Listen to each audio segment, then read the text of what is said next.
What is going on, guys? TalkNorwichCity here, back for another video. I hope you guys are doing really well. Now, today I'm back with my Leeds preview / preferred 11. I'm going to combine them both into one video and see how it goes down, basically. So I'm going to have a little chat about the game after I've got my team on the paper. So let's get straight into it. In goal, a change for me. I'm going with John Ruddy in goal. Now, also, before I get into this, a lot of you guys ask what pen I'm using because I've got a few different ones. Today I'm going with the Parker rollerball pen, one of my favourites in blue ink.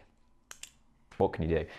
Yeah, John Ruddy in goal. I said it a couple of videos ago that McGovern's been getting quite a bit of criticism, and I think it was wrongly. I think he was wrongly being criticised. I think he's actually been quite decent this season. He's pulled off a few big saves at big moments. But I did also say that John Ruddy deserves a chance when Michael McGovern makes a howler. And last Saturday was his howler.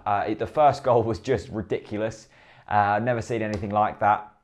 And also their fourth goal, it was straight at him and he just dived out of the way. So, you know, Ruddy, it comes back in there for me. Now, at left back, I'm going with Olsen.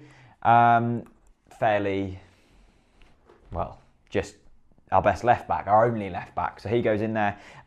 The defensive partnership of Tim Close and then Russell Martin. I've seen a few people saying Ryan Bennett and Basong. For me, not at all. Bennett has been poor this season, I think.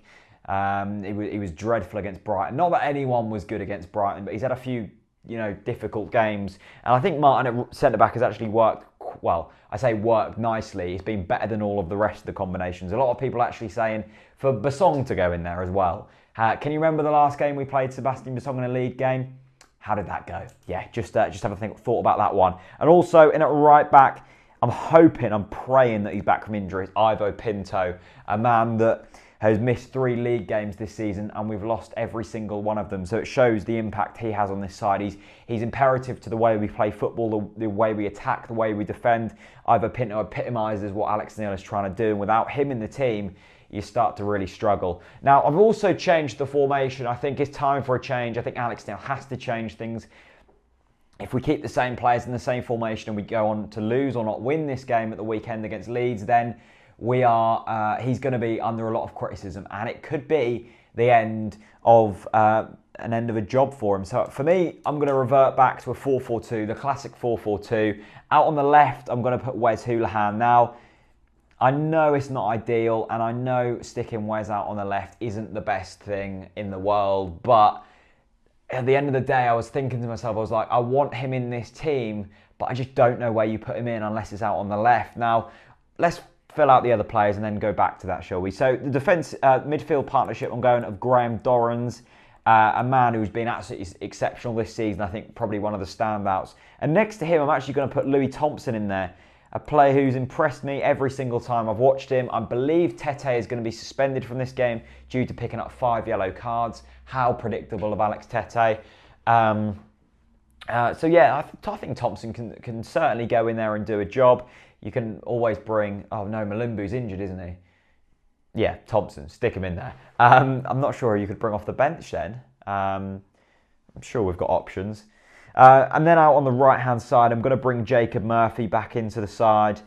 I thought he was fairly ineffective against Brighton. The thing is he kind of relies on the midfield to give him the ball. And to be fair, the few times he did get the ball, he did take on his man and delivered a few dangerous crosses.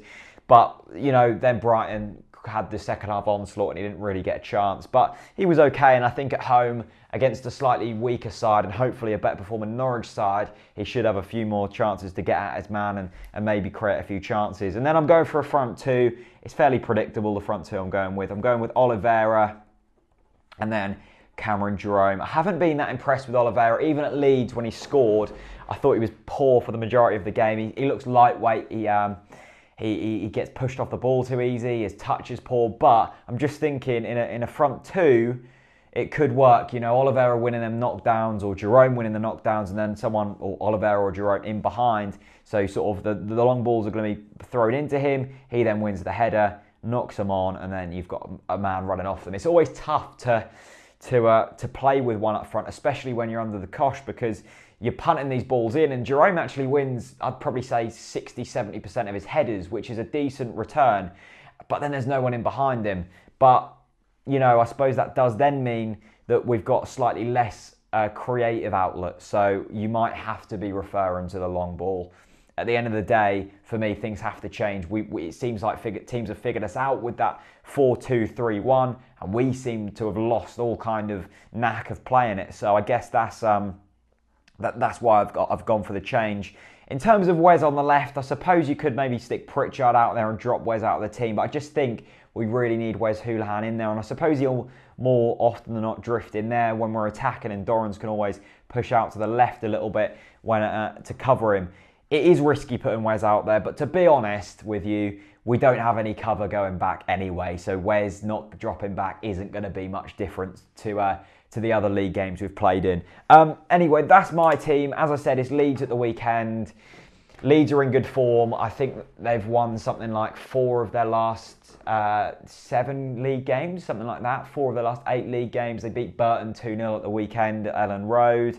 They're certainly doing okay. Of course, they beat us in the Capital One Cup a couple of weeks ago, so they've got form over us recently. But Leeds, you know, they're certainly beatable. They've got a few good players. Chris Wood scored a lot of goals for them. Kemar Roof, Mowat, you know, they've got a few decent players. But on paper, we should beat them. But football isn't played on paper. But at the end of the day, you can't really look into form for this weekend's game. It's make or break for a lot of these players and also the manager, in my opinion. If we lose this game, I think it is going to be the end of Alex Neil. And yeah, if that's not motivation, then I don't know what is. So a big thank you for watching. I want to know your score predictions down in the comments. I'm going for I'm going to have to say optimism through my gritty teeth here. I'm going with a 2-0 Norwich. Yes, Norwich are going to keep a clean sheet. Yeah, we are. Let me know your score predictions down in the comment section below, and also let me know on your preferred 11 going into this weekend's game. Do you agree with the front two? Would you keep the old formation? Would you shift Wes out to the left? Who's your centre-back partnership? And if Pinto is injured, then it's a possibility. And who is the defensive then? Would you bring Thompson in? Josh instead of Jacob, maybe? I don't know. Let me know. Thanks ever so much for watching. As always, a massive thank you to Fritz Bits for sponsoring all match preview content here on Talk Norwich City. I'll see you very soon. Peace out.